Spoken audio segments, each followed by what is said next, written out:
Well, this is Ed Hearn. Probably getting tired of seeing me, but I'm with Thomas Fuller, class of 2024. And Thomas and I kind of go back. I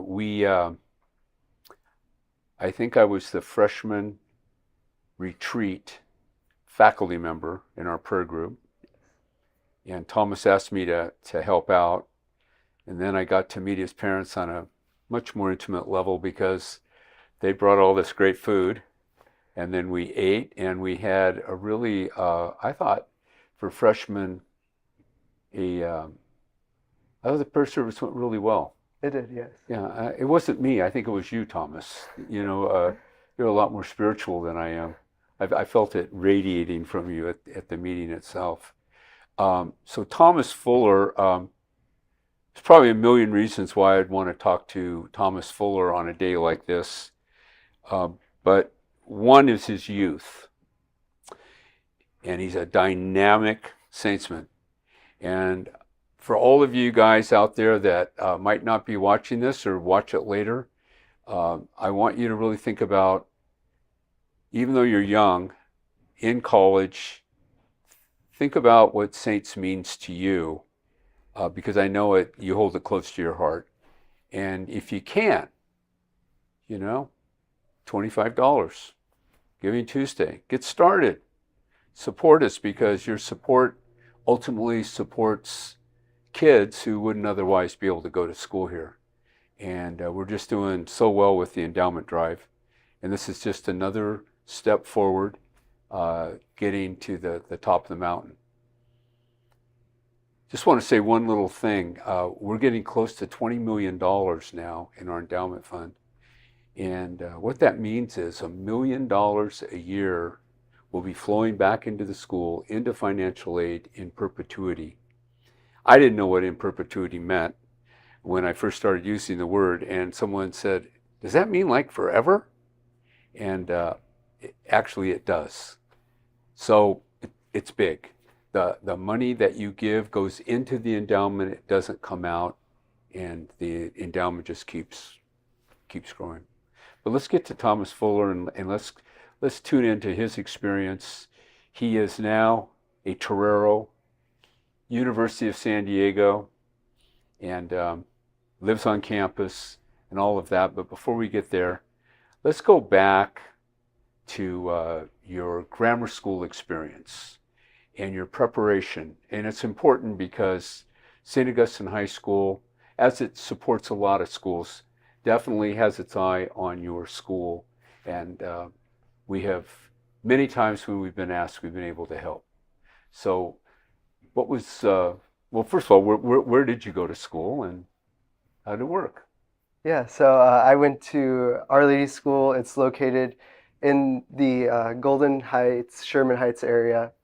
And it was a low economic school. A lot of families from the lower class, middle class were there. And So kind of an urban school. yes, Yeah. in a way. And it is actually currently the oldest Catholic parochial school in the county of San Diego.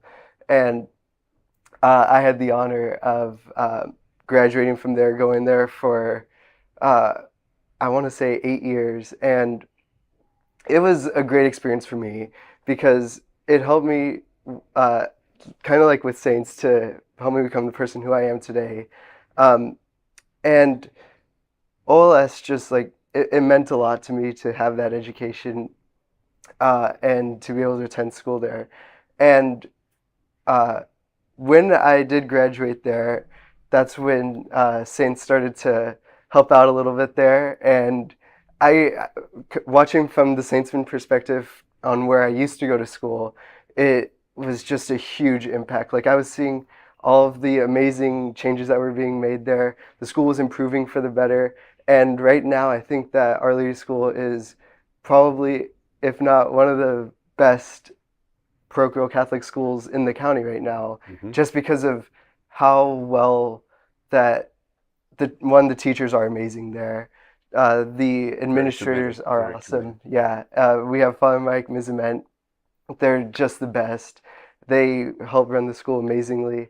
Mhm. And I mean, with Saints' help and everything that they did, it's just an incredible school. And I talk with Father Mike frequently, and he always brings up that Mr. Hearn and the Saints community brought this school back to life and that it just made the difference. You could see it in the education for the kids that are going there now, Mhm. that the school is probably the best it's ever been in its over 100-year history. And they give a lot of that credit to Saints. They do. I remember I went to mass there one time to hear Bishop Gordon Bennett uh, preach and give his homily that Sunday morning, and I couldn't believe how many guys were wearing STAs on their shirts and stuff. I was floored actually that everyone was coming to church with STA gear on. And then, of course, I saw you there, and you introduced me to everybody in the community. You were a great, great ambassador to them, and I knew you were going to be a great saintsman as well. Um, so Father Mike is a Jesuit and Jesuit priest, and I spent I think 33 years of my life working with Jesuits. So it was fun working with him too because we knew a lot of the same people.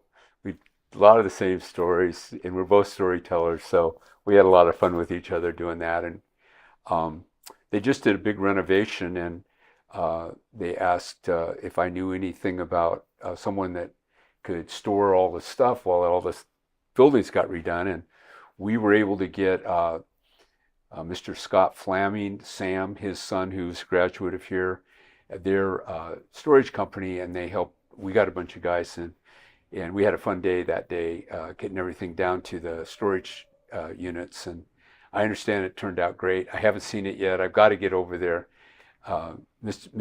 Zamet asked me to come. She wanted to give me a little tour, and I'm sure it's great. She was trying to explain to me that before, if you were upstairs and you could hear in the downstairs classroom, you could hear everything.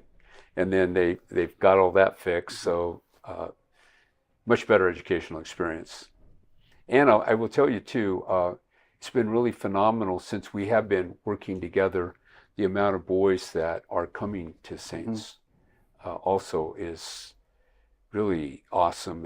And I think there's just a nice connection, a nice vibe, between the two places, and it's been great. Um, so you're graduating, you're in your 8th grade year, and now you're thinking about the next step. What were your considerations? So I knew from pretty much early on that I always wanted to come to Saints. A lot of my family members graduated from Saints or had gone to Saints, and they were kind of like giving me the little nudge, like, "Hey, you should probably go to Saints."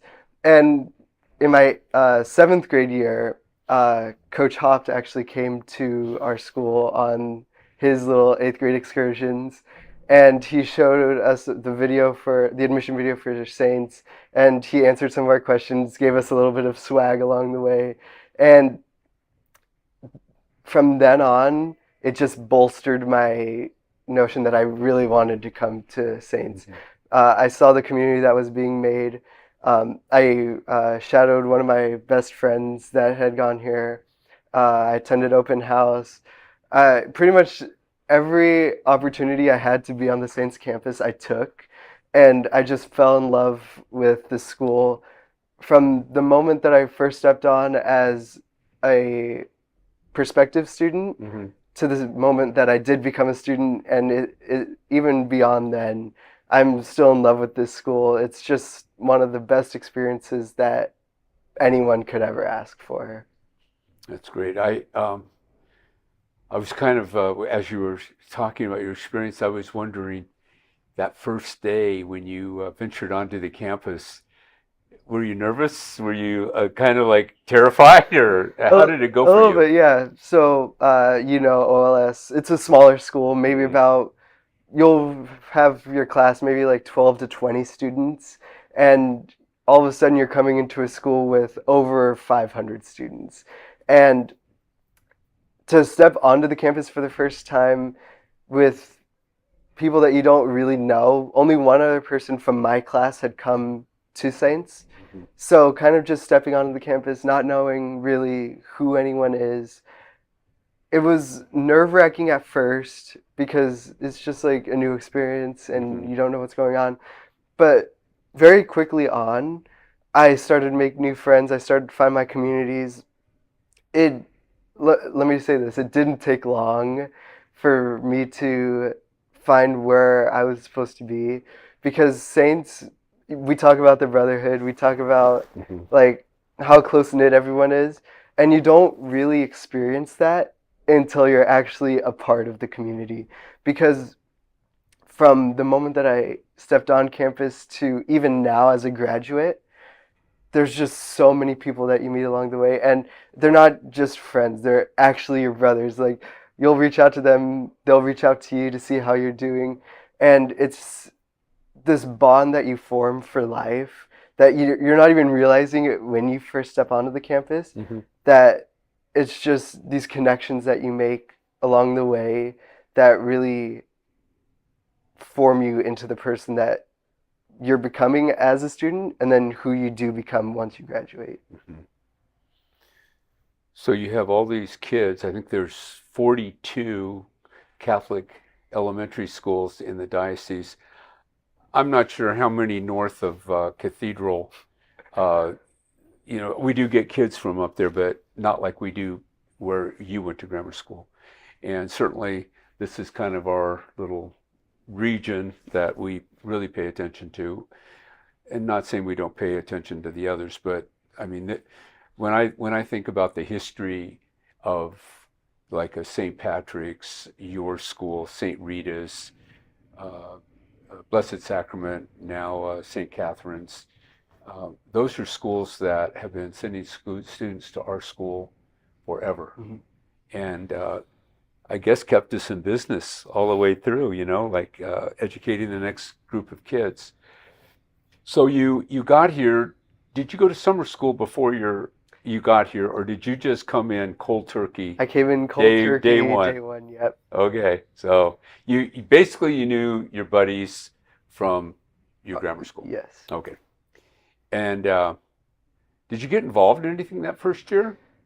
I did actually. So the first official like club that I had actually joined was ASB. Hmm. I was a freshman ambassador for our ASB with Dr. Go, and it was then when I realized that one, I wanted to do ASB every single year for the rest of my 4 years at Saints. Hmm. I mean, getting to know Dr. Go and just get to talk with him, he's just the best. Like, I mean, the energy he brings, the passion that he brings to everything that he does, you see why our ASB is such a big success every single year. And um, he'll always say it's the kids and that we're the ones who were always making ASB great. But behind the ASB mask, Dr. Go was just like he's the he's just the best at what he does, and his the way that he runs the ASB is just so good. So that was the first thing that I gotten a part of. It was about 8 other guys in our freshman ambassadors program, Hmm. and we ran a clothing drive event for Hogar Infantil in the orphanage that we have in Tijuana. Hmm. And that was mainly our main project for the year on ASB. And from then, I applied to the Brotherhood, which was our digital media programming, all of our graphic designing, our video making. That was our program, and then I had also applied to actually be a part of ASB that next year. Hmm. Hmm.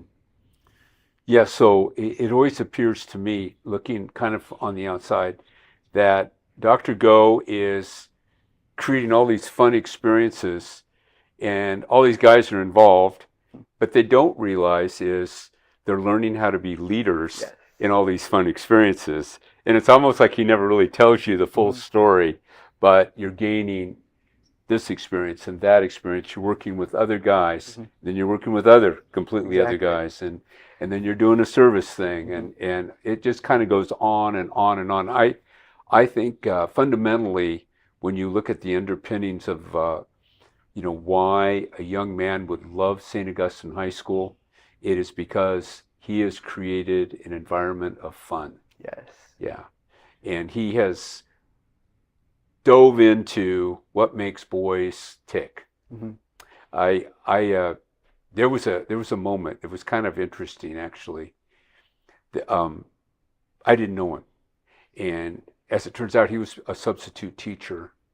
And I was out on the campus one morning, and I see this guy, and I said, "God, I see you all over the place. What's your name?" And he said, "Gary Osberg." And I said, "Well, what are you doing?" He goes, "Well, I'm a substitute teacher right now." And I said, "Oh." And he goes, "Well, actually, I made a decision that I want to be a teacher here, and I'm waiting for St. Augustine High School to make the decision to hire me. So I'm just hanging around until that happens." And what a great hire it was. What a great hire it was. So you got full advantage of that for 4 years. Yes. I'm sure you can kind of, if you go through your Rolodex there, you'll go, yeah, he was pretty important to me. Exactly, and that's exactly what I was just doing, because I'm at USD. I'm gonna major into marketing, and the experience I had with him in the Brotherhood is what shaped me into wanting to go into marketing. Just creating all of these ads that we had for our fun events here at Saints, and all of it's just these little things that we were doing, making the videos, doing the graphic designing, is what made me love marketing in that area. And I tell him this every time that I see him now, that he's the reason why I want to do what I want to do in my life. So marketing, Thomas, so kind of probably fits into like your direction in your life. I know very strongly that you want to take my place as president, and I think marketing is a great major for that. Like taking a look out there in society, and what do we need to do? What are the pieces that we need out there to make sure everyone has the right word? I mean, what would you say to that? I mean, first off, you have done an amazing job at this field. Don't go there. But I didn't throw it out there. I was actually trying to embarrass you. Now you're embarrassing me. So stop. No, Thomas. We've his senior year, we had a few talks, and it was about like, how does this work? How do you do your job? How, all these things, millions of questions. Thomas has millions of questions, and we had some fun talks about taking my job. But at some point, I'm sure it'll open up.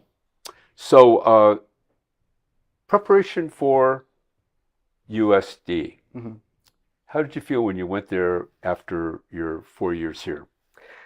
So I had, going into USD, it was a little bit different from my choice than when I was applying to Saints and going to Saints, knowing I didn't know for sure that I wanted to go to USD, because I've had a lot of the teachers here had gone to USD, Miss Brophy, Mr. Golden, and Miss Cratchy, of course, and they helped me with knowing what to expect going into USD. And I would say that Saints prepared me well for going into college, especially with coursework and monitoring myself with going into a class where the professor will give you the work, but not necessarily tell you, always be on you about having to do your work. And I think here at Saints, when the teacher's always on you, wanting the best for you to succeed, having that mindset going into college helped a lot. Going to USD, a Catholic university, I was a part of campus ministry 2 of my years here at Saints. I was on the core team my senior year, and the way that campus ministry is run here with Miss Hammock, Miss Brophy, Mr. Beer, it's just an incredible experience. And It is. it's having mass here once a week compared to other schools where they have it maybe once a month. Just being really delved deep into my faith helped me a lot going into college, staying connected with my faith there. Mm-hmm. I had already attended first year retreat over there, an amazing experience. And I feel like my faith experience here at Saints helped me to be ready for my faith experience during college. Mm-hmm. So being both ready spiritually as well as mentally going into college, I feel like Saints creates like this well-rounded sense of a person that when they're going into college, they're already ready and that they know how to handle themselves going into college. Mm-hmm. So, do you think like you graduate from USD? Are you thinking maybe graduate school, or do you want to get out in the world and work? I mean, what are you thinking? We'll see because so marketing, I'm not sure like how far deep into a graduate degree that I would want to. I know that I would want to further my education as much as I can. Mm-hmm. Mm-hmm. But I also do want to get work experience to start being ready for the real world, getting in there. So maybe a mix of both, almost kind of Mm-hmm. like furthering Sure. my education as well as getting ready for the real world. And certainly, I didn't go to graduate school right away. Mm-hmm. I started teaching, and then the dean of men's job was thrust upon me, and I was told, you need to get a master's degree, Ed, if you want to keep this job.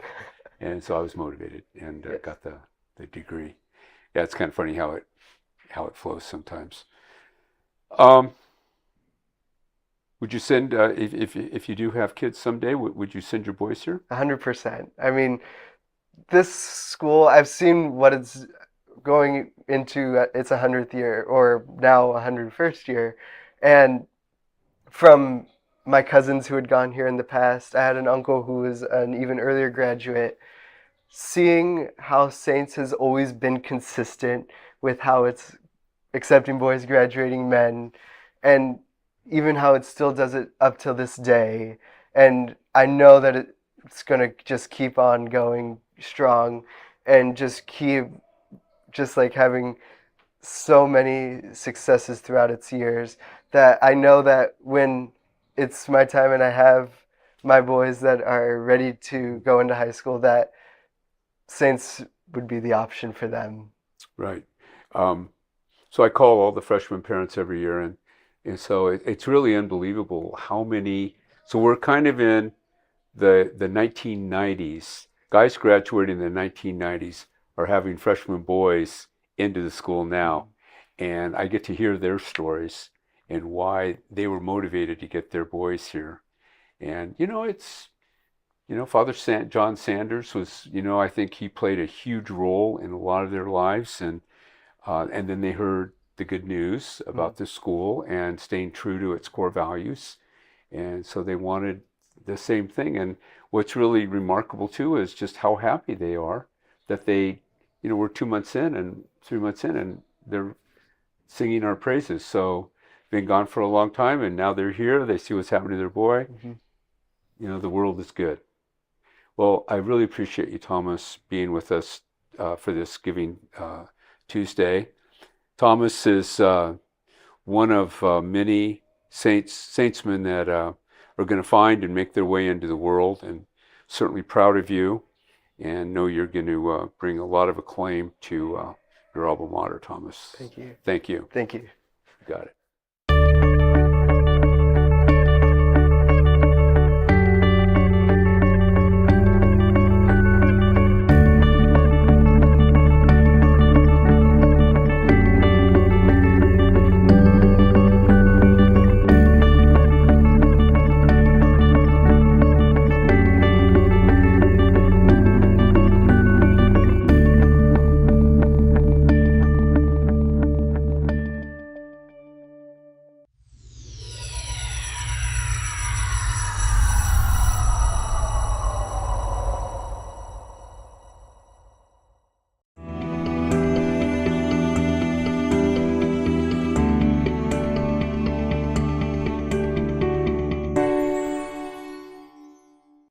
with Chris Yoakum today, extraordinary math teacher at St. Augustine High School, as well as cross-country coach, head coach. And Chris, I kind of, there's always people that are clicking into Giving Tuesday, and I think it's really important that they know who we are. Right. And the faculty, the coaches, just everyone that makes up this community, because it is so unique in its traditions and whatnot.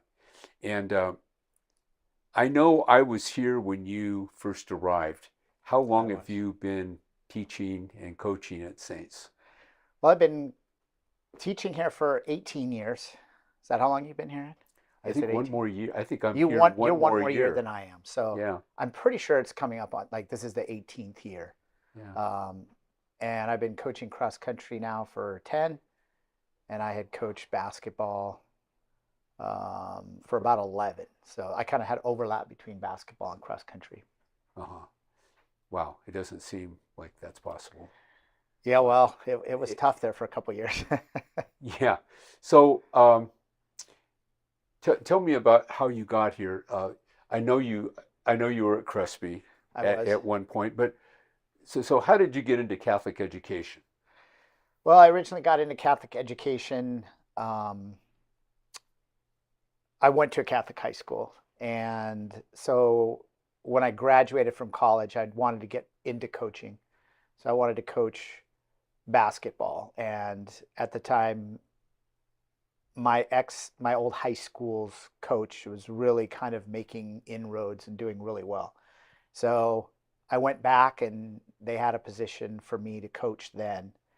And so I started coaching basically right out of college. So the summer right after college, I started coaching. And then I kind of dabbled. I went back to school. I took a ton of science classes, thought about going to medical school. But by that time, I had already been coaching for about 3 years. And I really enjoyed it. And so I decided to kind of put all that aside, and got a teaching job at Bishop Montgomery High School there, and I've been teaching ever since in Catholic school. So that was kind of got you started. That's where I got started. So Bishop Montgomery in Torrance. In Torrance, right? In Torrance. So is that a diocesan school, or is it run by an order? It is a diocesan school. Okay. So yeah. So do you have any stories from Bishop Montgomery that would be kind of There are a lot of stories, but I don't know if there's stories. I was at Loyola at the time, and I knew there were stories there, just really funny things that there were some characters. There were at Bishop Montgomery when you were there, I know. Yeah. And we would just hear the remnants down in central Los Angeles. We get whiffs of this every once in a while, some of the hilarity that went on. But it was kind of with the football program, correct? Yeah. So when I was a student, our football program was actually very good. Bill Norton was the head coach, and but he left my freshman year, and at that point it started to go downhill. Unfortunately, we had been placed in the Angelus League, which today is basically the Trinity League up there, right. With Mater Dei and Servite. And good luck, right? Yeah, that's kind of how it was. But we were in that league, and kind of the coach that got us there left, so we were kind of a little overmatched at that time. Right. Mater Dei was just coming up, and they had a lot of, they had LaRon Ellis, who went and played for the Clippers for a while. He was there when I was there. Right. Todd Marinovich, who obviously went to USC, played for the Raiders. He was their quarterback when I was there. So, they were kind of making an upturn, and we were kind of going in the opposite direction at that time. Right. And our football program really has never recovered from that. But the basketball program, after I left, they got a really good coach, and they have been outstanding with him since then. So yeah, I know we played them a few times. Yeah, they're quite good. The result wasn't very good. No, it really flipped over, and basketball became the power, and still is. So how did you find yourself getting to San Diego? Well, that was kind of a long story.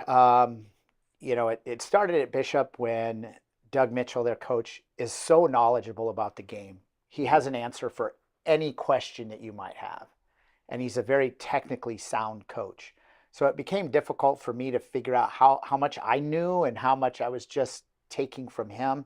So I decided to leave Bishop, and I went to Crespi Carmelite High School, which is run by the Carmelites in the Valley, to try to just further my coaching career. Mm-hmm. And that worked out really well. We won the CIF championship for the first time in school history there in basketball. And then a head job opened up at And St. if I'm not Monica. mistaken, you didn't play on hardwood. You played on a We did. tartan surface of some type. We did. It was like a rubberized surface. And St. Paul High School up there had the same thing. Yeah, there were very few. There's very, very few. So you had a good home court advantage.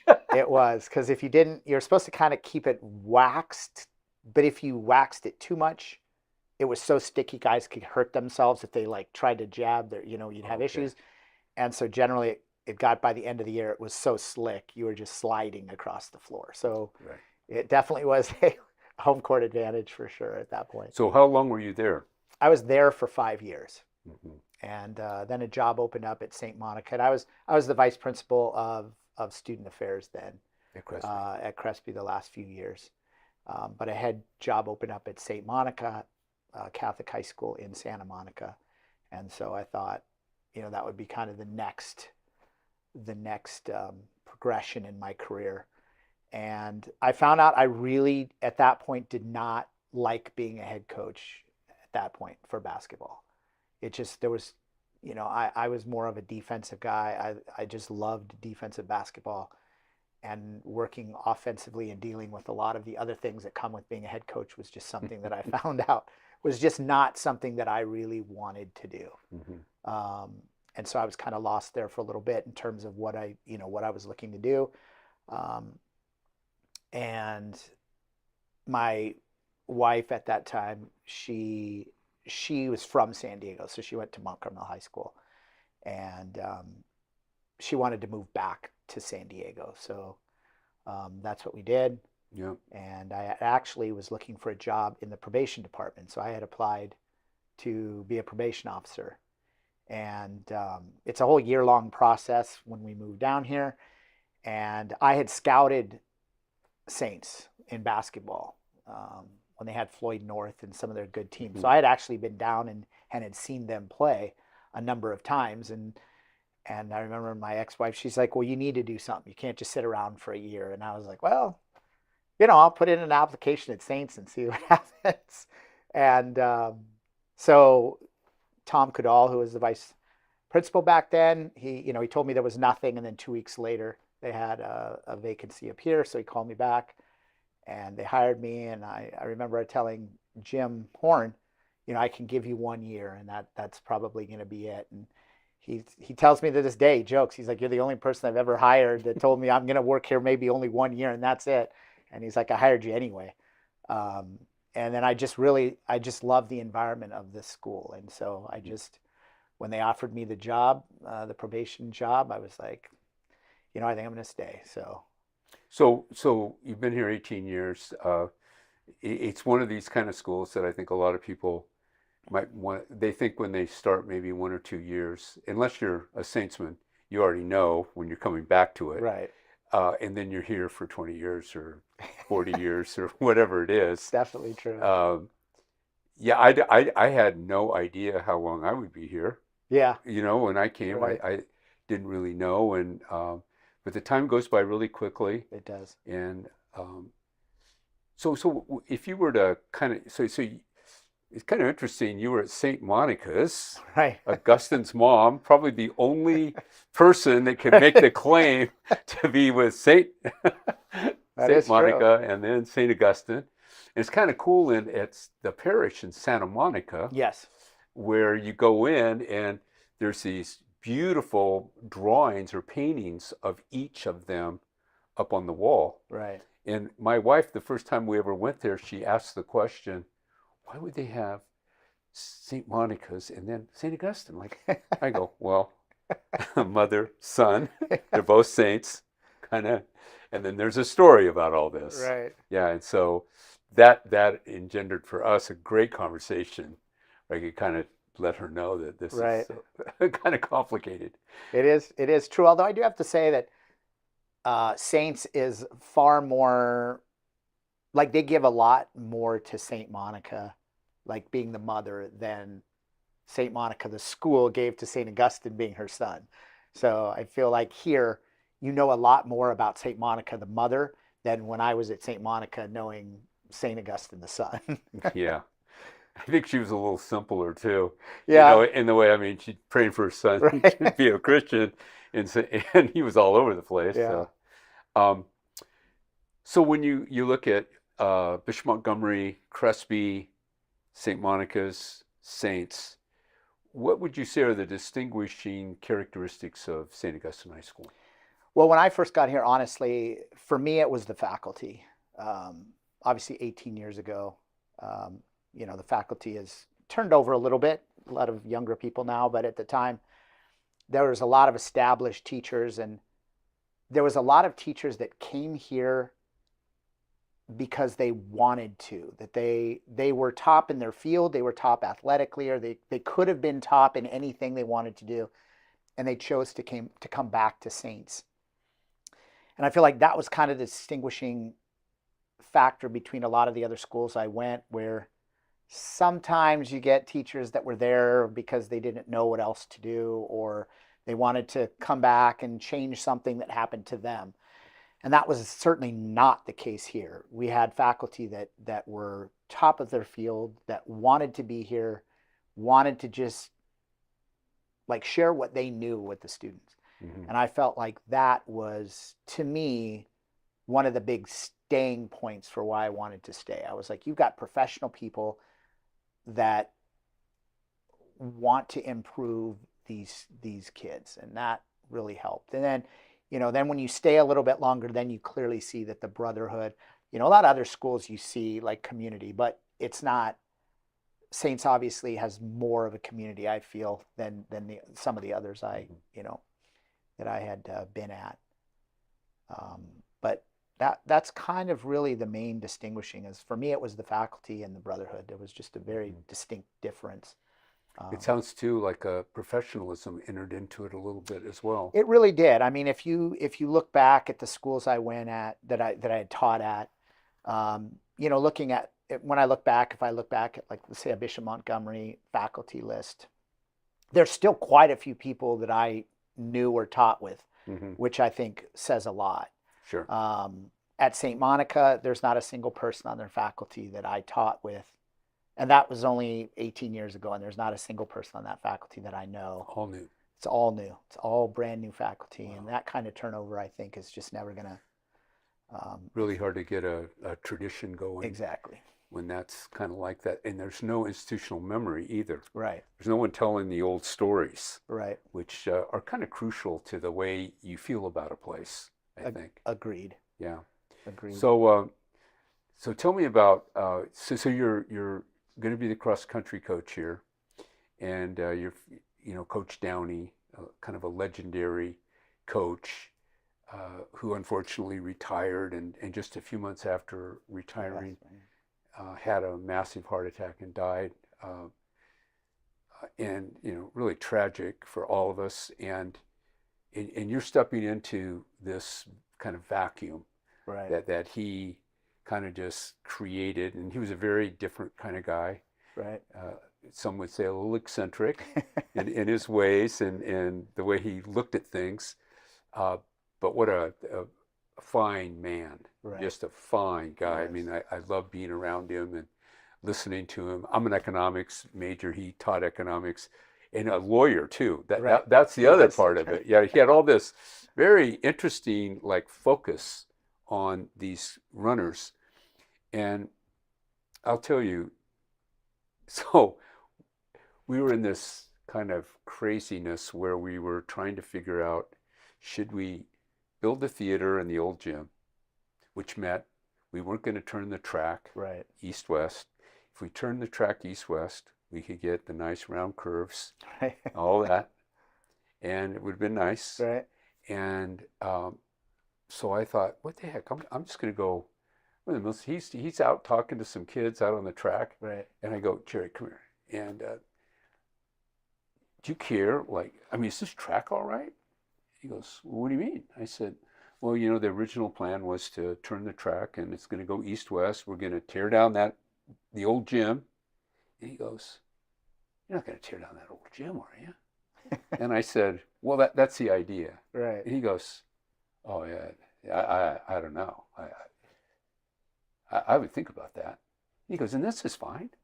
Like it's fine, but I wouldn't tear down the old gym just to turn this around. Like," he goes, "Wouldn't that be a lot more money?" I go, "Oh yeah, super expensive actually. We can save a lot of money if we do this the other way." And anyway, he was so emphatic with me. I thought, okay, we'll do that. Fine.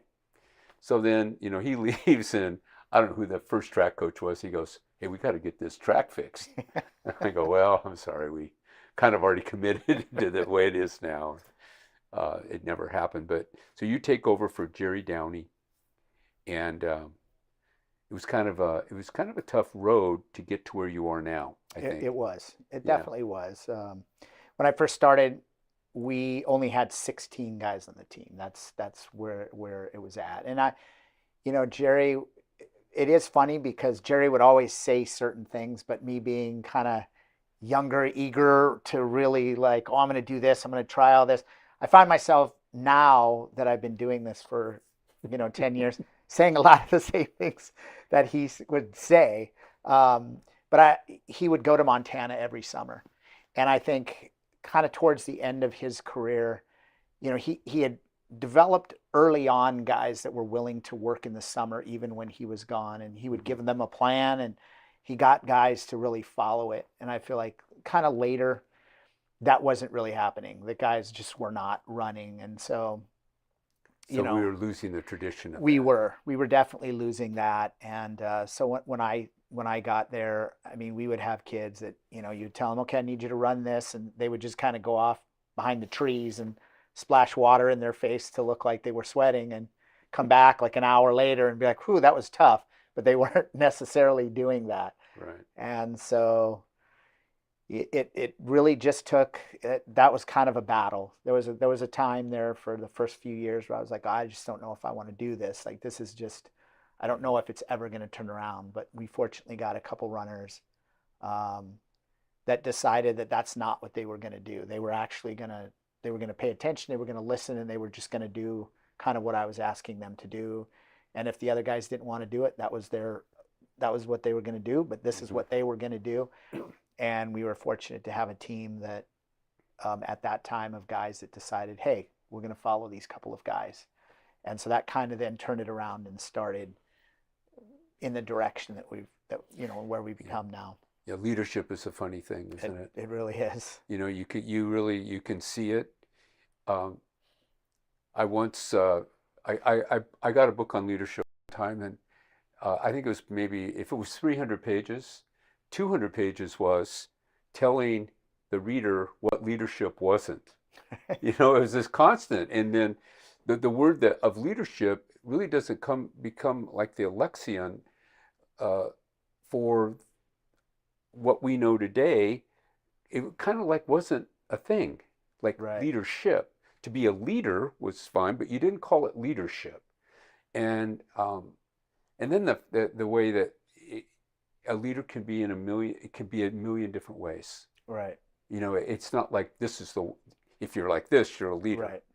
And so I would think cross-country guys are quieter, They are. a little quieter, more introspective, and maybe a little harder unless I'm a freshman and I'm looking at a senior who has really got it going, and I'm thinking, I want to be like that guy. Right. And then it begins happening.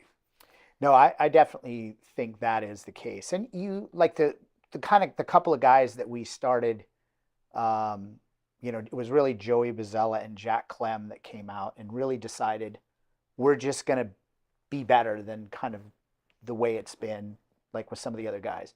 And we had guys follow them. But again, Joey was very quiet, very reserved, didn't say a whole lot. He led by what he was going to do. It was like, I'm going, come follow me if you like, but I'm going to be better. And if you want to come with me, join me. And if you want to be better, Right. follow me. That was it. And then we'll be a better team. And Jack Clem was a lot more vocal in terms of wanting guys to get out. You know, he would be the ones like, let's go, Right. kind of pushing guys. And you're right in that cross country guys are more quiet. So what we've tried to do is go more towards like a community of runners. So like I said, the first year we had 16 guys. This year we had 38.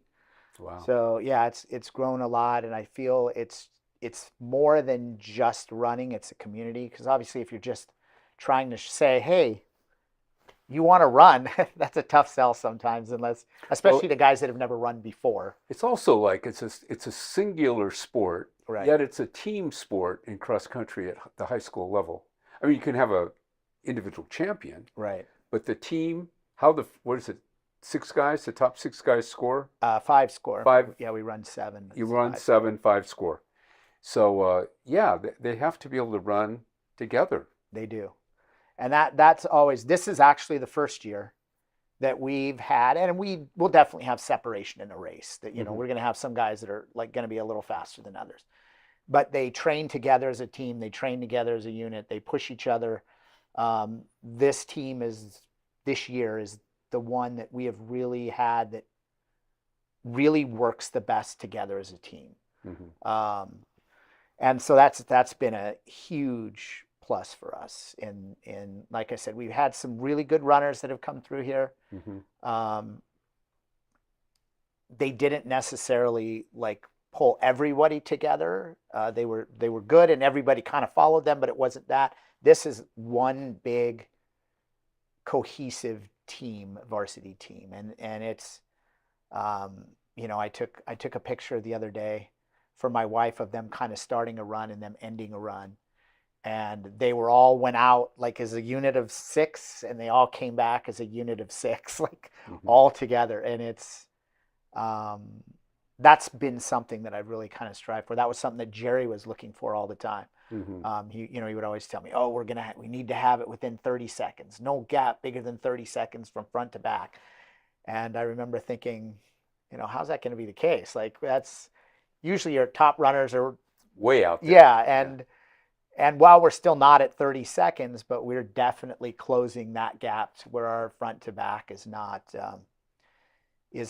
that great. It's gotten a lot smaller. And not only that, but our top guys are at the front, meaning that our back end of our varsity is also near the front. So they've done a really good job this year of, and I think they're setting the tone now. I'm watching some of the younger runners watch them as well. And they are kind of knowing what it's going to take to be at that next level as well. Yeah. Elite level. So tell me about your season. How has it gone this year? It's gone pretty well. We thought we were going to be very good after last year. We were going to return 6 guys. Unfortunately, a couple got some fairly serious injuries in track season.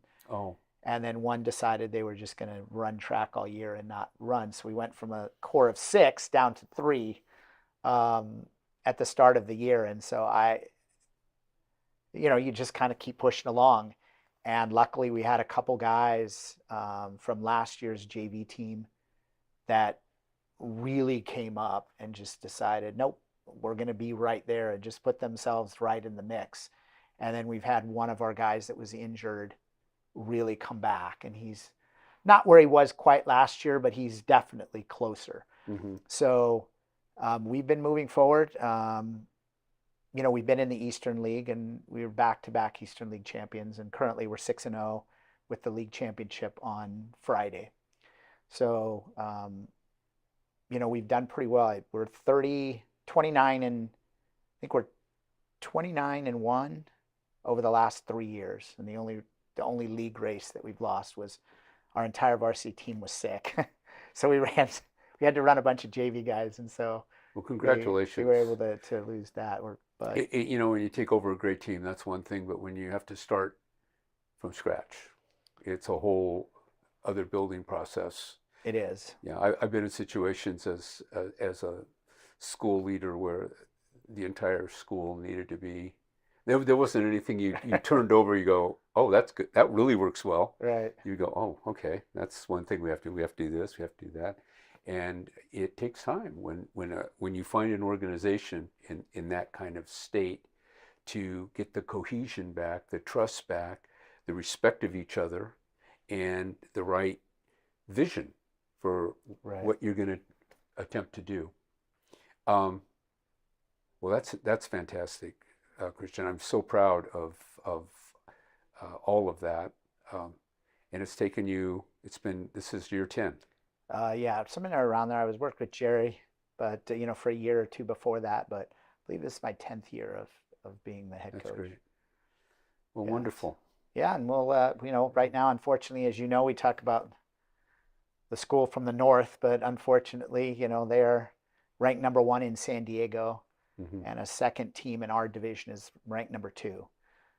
So we've got a road to get at the CIF championship, but it's very close. Like we are right there behind those two. Well, every year we talk, and I feel like do. in our We keep conversation, closing the you're gap. closing that Every gap. year we're getting Yeah, like a little bit there. closer, and I know you're going to get there. There's no doubt in my mind.